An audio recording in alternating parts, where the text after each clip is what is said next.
특검도 사실은 지금 김건희 특검 50억 클럽 특검 이제 12월 말에 통과될 것 같은데 그것도 사실은 그 국회의장이 그 회의를 열어줘야 돼요. 그러니까 12월 말에 통과는 될 겁니다만 아니 이런 특검을 왜 시간을 끕니까? 그러니까요. 이미 패스트트랙 요건이 끝났으면 그렇죠. 즉시 이런 해야지. 건 즉시 그냥 국회 본회의에서 처리하게 하면 됩니다. 왜 김진표 의장은 그러는 겁니까? 뭐 여하간에 더 논의해라는 식인데 아니 김진표 의장님 지금 보세요. 김건희의 이런 특급 비리가 다 나와도 잔고 조작의 주범이 김건희라는 진술이 나와도 언론도 보도 안 하고 한동훈이 같은 법무장관이 모른 척하고 비호하고 아예 국민의힘은 윤석열 김건희 눈치만 보고 있는데 그걸 뻔히 알면서 뭔 타협을 하고 뭔 논의를 해요. 불가능. 앞으로도 무조건 반대인데 그럼 국회법과 그다음에 우리 국민주권 원칙에 따라서 여론조사도 안 보십니까? 물론 모든 걸 여론조사를 할 필요도 없죠. 하지만 그래도 이렇게 장기간 논쟁이 됐고 예. 국회에서 처리 기한이 다 됐으면 그냥 하시면 되는 겁니다. 그렇죠. 최소한 박정훈 수사단장을 불법적으로 탄압하는 거하고 그다음에 고속도로 게이트하고 이번에 명품 수수 문제 같은 경우는요. 김지 부장님 이건 범죄가 확실합니다. 거의. 그리고 대통령과 그 부부가 직접 개입한 사건이잖아요. 그리고 또 이것들의 특징이 뭐냐면 집권 후에 벌어진 사건입니다. 맞아요. 그 주가 조작도 집권 전이긴 하지만 집권 후에 수사를 안 하고 있는 직무유기 범죄가 포함되어 있는 겁니다. 그러니까 다 윤석열 대통령 누가 대통령 모르겠지만 김건희 대통령 부부라고 해야 윤석열 대통령 부부라 모르겠지만 이 자들이 지금 집권하면서 계속 생긴 그 이후에 발생했거나 아니면 그전 범죄다더라도 집권에서 수사를 못하게 하는 일종의 직권남용과 직무유기를 저지르고 있는 범죄들인데 그걸 견제라고 국회가 있는 것입니다. 그리고 국회의장이 있는 거고 국회의장실에 비서만 수십 명이에요. 정말 어떤 국회의원도 가지 못하는 엄청난 권력과 권한을 가지고 있어요. 국가서열도 넘버 2인가 기잖아요. 국회의장이. 뭐 하는 겁니까 도대체. 뭐 후쿠시마 핵폐수 방류하고 강제징용 피해자들 다 죽이고 그랬는데 뭐 윤석열이 뭐 결단을 내려요. 위대한 결단을 내려서 한일관계가 개선됐다는 헛소리나 시전하시고 그게 정치인이 국회의장이 제가 이야기하려면 끝도 그러니까. 없지만 정말 협조를 요청해야 되는 제가 의리니까 병이니까 읍소드립니다. 그러니까요. 그다음에 이제 이재명 대표가 전세 사기 기록 전세 사기 특별법이죠. 개정에 대해서 얘기를 좀 했어요. 일단 이 법안이 어떤 내용입니까? 그러니까 여러분 전세 사기는 너무 충격적이고 실제 피해자들이 대부분 2030입니다.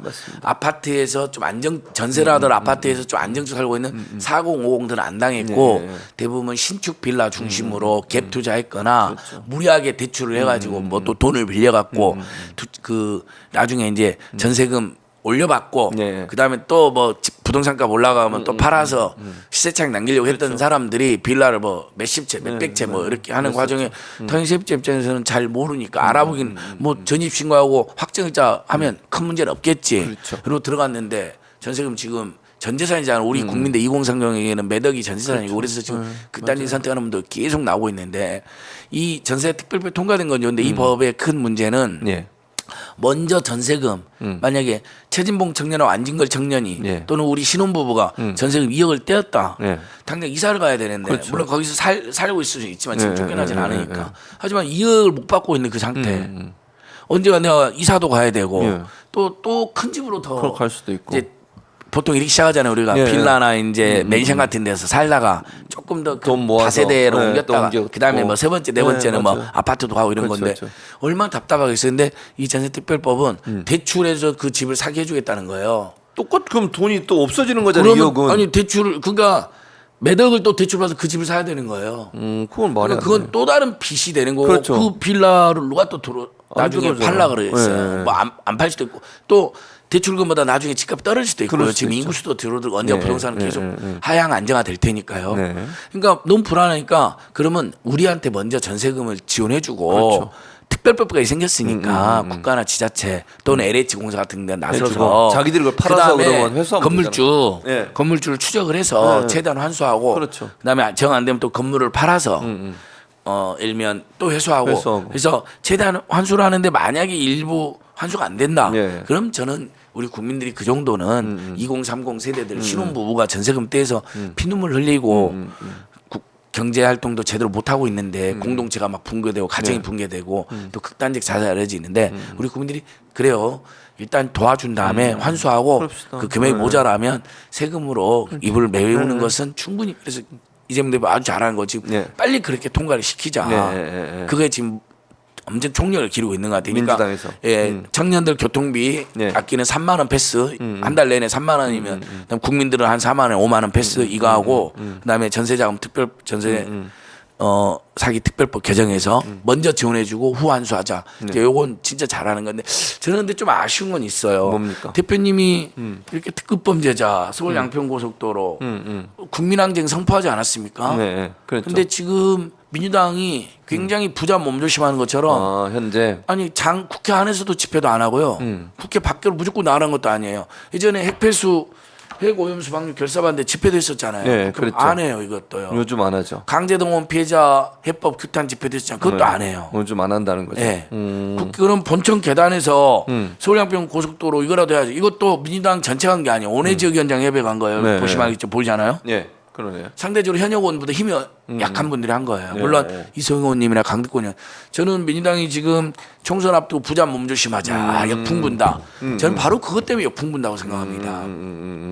아니 감동을 주고 희망을 줘야죠. 역동적으로 움직여야죠. 네, 맞습니다. 윤석열 부정 지지율이 저 지지율이 30% 안팎밖에 안 되고 부정 65에서 60%니까 우리가 이길 거야. 아닙니다. 아니지. 그건 나중에 아니죠. 국민의힘은 인류한 앞서서 혁신쇼 했던 것처럼 계속 막 새로운 인물도 수혈을 할 거고 그러겠죠. 그러면서 어쨌든 그때 김태우라는 엉망인 후보가 나도 39%를 확보한 정당인데 그러면 40% 바로 나옵니다. 근데 민주당에서 혁신도 없고 감동도 없다? 그러면 45% 비둥비둥해서 질 뿐만 아니라 오히려 민주당을 지지하거나 윤석열은 반대하는데 투표장에 안 나가버려요. 네. 윤석열을 지지하는 6070 그렇지. 세대들이나 대형교회는 길을 쓰고 열심히 나갑니다. 하잖아. 근데 윤석열을 규탄하는 세력들은 그럼 윤석열을 몰아내기 위해서 퇴출시키기 위해서 민주당을 찍어야 되는데 현실적으로 제1야당을 찍어야 되는데 이제 비례는 어떻게 될지 모릅니다. 비례는 비례연합당이 생길 수도 있으니까요. 네. 현실적으로 지역에서는 민주당 찍는데 민주당 도대체 최근에 보니까 하는 것도 없고 질이 멸렬하고 뭐 이낙연 같은 사실 책임 있는 사람 정말 중대한 책임 있는 사람이 윤석열 정권의 탄생에 막 돌아다니면서 이재명 욕이나 하고 있고 나 정치도 싫고 나 민주당도 싫어 나 투표 안 해. 그러면요 저는 서울 수도권에서 민주당 뭐 일면 옛날에 문학진 전원이 3표 차로 졌잖아요. 네, 3표 차로. 허인혜 씨가 12표 차로 졌어요. 네. 우리가 잘 아는 남영 위원장도 200표가로 졌잖아요. 그렇게 수두룩 떨어질 수 있습니다. 그럴 수 있죠. 투쟁을 하고 역동적으로 움직이고 이번에 이정섭과 그 손준성을 탄핵한 것처럼 추가적인 플랜을 또 세우고 그리고 명품 뇌물 수사하고 인사개입은 지금 사실상 팩트로 확인이 됐으니까 그 진상조사위원회 만들고 아니 그 진상조사위원회조차 안 만들면 어떻게 됩니까? 고속도로 게이트 대표님이 직접 김진표 의장도 찾아가고 뭔가 더 역동적으로 움직여야 돼요. 오늘 뭐 인재 영입했던데 뭐 좋아요 환경전문 변호사. 근데 그분이 어떤 투쟁성이 있는지 약간 의문은 들어요. 저는 박수 보냅니다. 그런 인재들이 더 들어오셔야죠. 고마워요. 반갑고 또 2호, 3호 좋은 분들 많이 들어올 거예요. 좀 이따가 정론관에서 뭐 안도걸 전 기재부 차관, 그러니까 이제 경제 예산 전문가 윤석열 정권을 지금 그걸로 맹 비판하고 있거든요. 그분도 뭐 입당식도 한다고 들었어요. 좋아요. 입당식도 하고 인재 영입도 하고 그런데 사실은 정말 처참한 민생 전문가 그다음에 윤석열, 김건희, 한동훈을 아주 열심히 싸우는 투쟁하는 상징적인 인물 이런 분들도 포진을 시켜야 돼요. 그렇죠. 인재 영입이든 입당시든 아니면 뭐 당에 뭐 그런 거 있잖아요. 공동 기자회견이든 그러면서 딱 대표랑 함께 내놓으라는 투사들이 윤석열의 탄핵 3대 지금 중대 비리, 고속도로 게이트, 후쿠시마 핵 배수 무단 방류, 거기다가 박정훈 사단장 탄압 이 세 개가 지금 국민들 여론에서 제일 분노하는 나. 거기다 김건희 명품 수수까지 하면 이건 화학작용을 일으킨단 말이에요. 그다음에 뭐 잔고 조작이 김건희가 주범이라는 진술도 나왔는데 증거도 나왔는데 왜 검경은 수사도 안 하고 기소는커녕 여러분 수사도 안 했어요. 잔고 조작, 코바네 컨텐츠 김혜성 감사가 했습니다. 최은순 씨가 그 사람 알았겠습니까? 진술이 나와요. 우리 딸 지인이어가지고 우리 딸하고 같이 일하는 사람이어서요. 다 나온다니까요. 근데 김건희는 수사 조차하지 않는 법이 어디 있습니까? 지금도 공소시효 남아 있습니다. 그래서 제가 영상 경찰서에 딱 고발해가지고 제가 고발인 조사도 받고 왔잖아요. 그러니까 이런 것들을 야당이 체계적이고 치밀하게 날마다 기자회견 하나씩 하는 거죠. 오늘은 고속도로 국정농단 게이트 국정조사 촉구 결의대회. 내일은 후쿠시마 핵폐수 그다음에 강제징용 해법 규탄대회. 모레는 명품 수수 인사개입 진상규명 촉구 결의대회. 그러면서 이재명 대표 특기인 전세사기 특별법, 청년 교통 패스 이런 걸 병행해야지 사람들이 희망이 나는 거죠. 저는 굉장히 지금 민주당의 대응 우리 애청자들께서도 뭐 민주당 아주 좋아하시는 분도 많이 있지만 제 말씀 많이 공감해 주실 거라고 저는 감히 생각이 되냐면 무조건 민주당 최고 이재명 최고 이게 그분들이 아는 길이 아닙니다. 그런 마인드로 있으신다 하더라도 그래 안진걸 씨가 말한 것처럼 민생은 조금 더 치열하게 그다음에 투쟁도 조금 더 뭐 제가 지금 당장 민주당 뭐 길거리 다 쏟아 나와서 탄핵 집회하자 퇴진 집회하자는 게 아니잖아요. 지금 국민들이 제일 열받아하는 이슈들에 대해서 체계적이고 계획적으로 대응을 해라는 겁니다. 당력을 기울여서요. 대표를 중심으로. 그런 점은 매우 아쉽습니다. 그리고 이런 상태로 현역 의원들이나 다선 기득권이 유지되고 그냥 총선 치르잖아요. 안 되죠. 그럼 저는 다시 한번 여러분 생각해 보세요. 제 말이 틀렸는지 김태우 같은 윤석열 심판 분위기가 최고조 되고 김태우 같은 정말 너무나 많은 하자가 있는 후보가 나는데 무려 39%를 얻었어요. 그리고 전통적 야당에 유리했던 지역에서도 그러면 웬만한 서울 수도권에서는요 좀 괜찮은 후보 마치 최진봉 목사님처럼 이미지도 좋고 서로 여야가 서로 모시하려는 후보가 나온다. 그러면 45에서 50% 나온다니까요.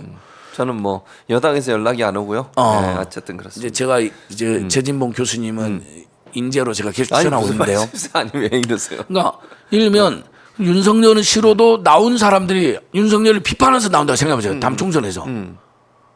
나는 국민의힘이지만 윤석열 거 문제 있다. 그럴 수 있죠. 그 민심 해초를 내가 막겠다. 겸손하게 그 성갑도 겸손한 책 돌아다녀. 국민의힘 잘하는 거. 또 광화문 광장에서 딱 무릎 또 꿇어. 국민의힘 잘못했습니다. 윤석열 정권을 그 실정을 제대로 또 바로 그러면 45에서 50% 바로 나와버린다니까요. 후보가 좀 괜찮은 사람이면. 저는 무서워요. 이렇게 나라를 망치고 날마다 국민들이 피눈물을 흘리고 죽어가는 사람들도 있고 정말 죽음과 같은 고통을 겪고 아직도 뉴스를 안 보시는 분들인데 정치 이야기만 나면 윤석열 이야기만 나면 막 경기를 일으키는 우리 국민들이 다수인데 총선 때 심판 못한다? 큰일 납니다.